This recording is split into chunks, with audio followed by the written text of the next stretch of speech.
Dans cette vidéo, je vais te donner des astuces pour connaître les tables de 3, 6, 9 et 7. On peut dire que les tables de 3, de 6 et de 9 sont de la même famille. 6 est en effet le double de 3 et 9 est le triple de 3.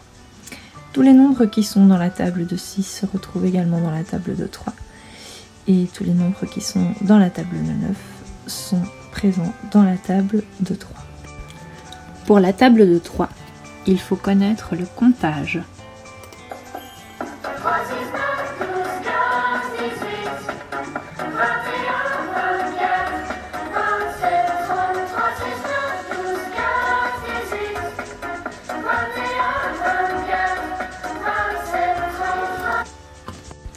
Pour la table de 6, je peux inverser les termes. Au lieu de faire 6 x 5, je vais faire 5 x 6. Je dois aussi connaître par cœur le calcul de 6 x 6, qui me donne 36. Et je peux aussi connaître les petites histoires de 6 x 7 et de 6 x 8.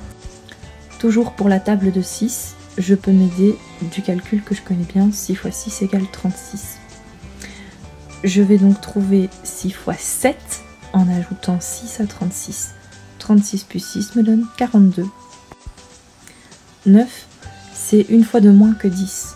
Donc pour multiplier n'importe quel nombre par 9, on va d'abord le multiplier par 10 et retirer une fois le nombre. Par exemple, pour faire 9 x 8, eh bien on va faire 10 x 8, ça c'est facile, ça fait 80. Et on va retirer 8 qu'on a mis une fois de trop à 80. Donc 80 moins 8, ça me donne 72. Petite astuce pour connaître la table de 9. On a besoin de ses deux mains. Par exemple, pour faire 4 x 9, je vais abaisser le quatrième doigt. 1, 2, 3, 4. Je l'abaisse. Cela me donne 36. Comment est-ce que je le vois? J'ai 3 doigts de ce côté-ci qui représentent 3 dizaines. Et j'ai 6 doigts de ce côté-là qui représentent 6 unités. Donc 36. Un autre exemple, je veux faire maintenant 8 x 9. Je vais abaisser le huitième doigt. Donc 1, 2, 3, 4, 5, 6, 7 et 8. J'abaisse le huitième doigt. Et de ce côté-ci, j'ai 7 doigts, donc 70. Ça représente mes dizaines. Et de l'autre côté, j'ai 2 doigts. Ça représente mes unités, donc 72. Pour la table de 7, je peux inverser les termes. C'est-à-dire faire 4 x 7 au lieu de faire 7 x 4. C'est plus facile. Je dois aussi connaître par cœur 7 x 7, cela me donne 49. Et je peux connaître les histoires de 6 x 7 et de 7 x 8.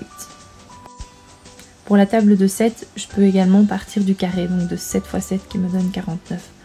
Je peux ainsi retrouver 6 x 7 en retirant 7 à 49.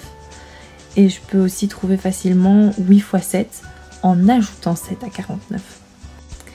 Voilà, nous avons appris plein d'astuces pour connaître toutes les tables.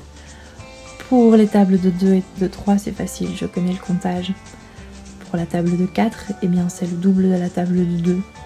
La table de 5 se termine toujours par 0 et 5, et c'est aussi la moitié de 10. Et la table de 9, j'ai l'astuce des mains, et j'ai aussi l'astuce de multiplier par 10 et de retirer une fois le nombre. Il est important aussi de bien connaître les carrés.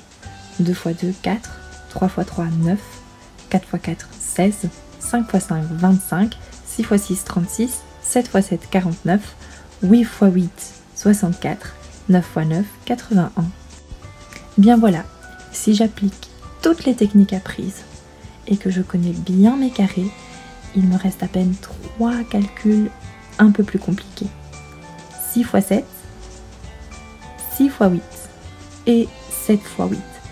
3 calculs à bien connaître, par exemple grâce aux petites histoires ou à partir des carrés.